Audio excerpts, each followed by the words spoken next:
ওয়াদি কবিরত Muscat প্রবাসী সনাতনী হলের উদ্যোগে মাঘ মাসের পঞ্চমী তিথিত ওমান মাস্কাটর বসবাসরত প্রবাসী বাংলাদেশি সনাতনী শিক্ষার্থী হললে প্রথমবারের মতো বড় পরিসরে আয়োজিত হল বিদ্যার দেবী শ্রী শ্রী সরস্বতী পূজা।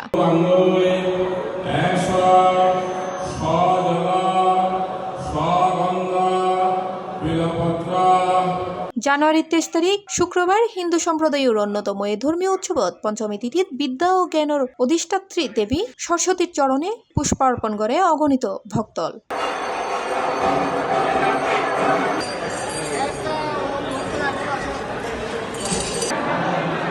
রাজধানী ঢাকা সহ সারা দেশ এবং প্রবাসত মন্দির ও শিক্ষা প্রতিষ্ঠানগুলোত পূজার পাশাপাশি পুষ্পাঞ্জলি প্রদান, প্রসাদ বিতরণ, ধর্মীয় আলোচনা সভা, সাংস্কৃতিক অনুষ্ঠান, আজন্না আরতি ও আলোকসজ্জা সহ নানান আয়োজনের মধ্য দিয়ে এই অনুষ্ঠান পালিত হয়। এত বড় করে সরস্বতী পুজো হচ্ছে, তো আমরা এই পুজোতে এসে অনেক খুশি। আমরা সবাই, আমাদের বাচ্চারাও আসছে, আমরা সবাই মিলে অনেক অনেক অনেক মজা করতেছি এই পুজোতে এসে। তারা বাঙালি হিন্দু স্টুডেন্টসরা আছে, ওরা ফার্স্ট টাইম এগুলো এক্সপিরিয়েন্স করতেছে, আর এগুলো দেখে লাইক নিজের কালচারকে বুঝতেছি, জানতেছি।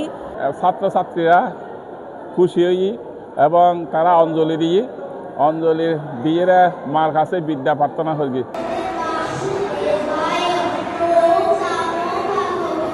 সরস্বতী পূজা উপলক্ষে হিন্দু সম্প্রদায় বিশেষ করে শিক্ষার্থী হলে ফজরতুন বাণী অর্চনা সহ নানান ধর্মীয় অনুষ্ঠানের আয়োজন করে। পরে বিএলএ গীতা প্রতিযোগিতা ও সাংস্কৃতিক অনুষ্ঠানের আয়োজন করে। অভিভাবকগণ আয়োজিত অনুষ্ঠানের বিজয়ী হলরে পুরস্কার তুলে দেয় আয়োজক কমিটি। পূজা মণ্ডপত আগত ভক্তবৃন্দ হলের মধ্যে দুর্য এবং রাতিয়ে প্রসাদ বিতরণ করা হয়। আমি ছোট ভাইদেরকে বলতেছি, তোমরা চালিয়ে যাও, আমরা আছি তোমাদের সঙ্গে, সব সময় আমাদেরকে পাশে পাবে। আজকে আমরা এই সরস্বতী পূজাকে সফলভাবে সুন্দরভাবে সম্পূর্ণ করতে পেরেছি। যদিও আমার এবং আমাদের সবার কোনো ভুল ত্রুটি হয়ে থাকে, এখানে আপনারা একটু ক্ষমা সুন্দর দৃষ্টিতে দেখবেন, মাফ করবেন।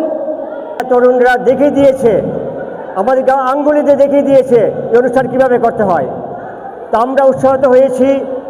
আমি আপনাদের সবাইকে অনুরোধ করব যে আমরা আগে যাব, আগামী দুর্গাপূজা আমরা করব, সবাই আপনি রাজি আছেন তো? বিয়াক শেষে ফরদ্দিন ফজরত ঘাট বিসর্জনের মধ্য দিয়ে পূজার আনুষ্ঠানিক কার্যক্রম শেষ হয়।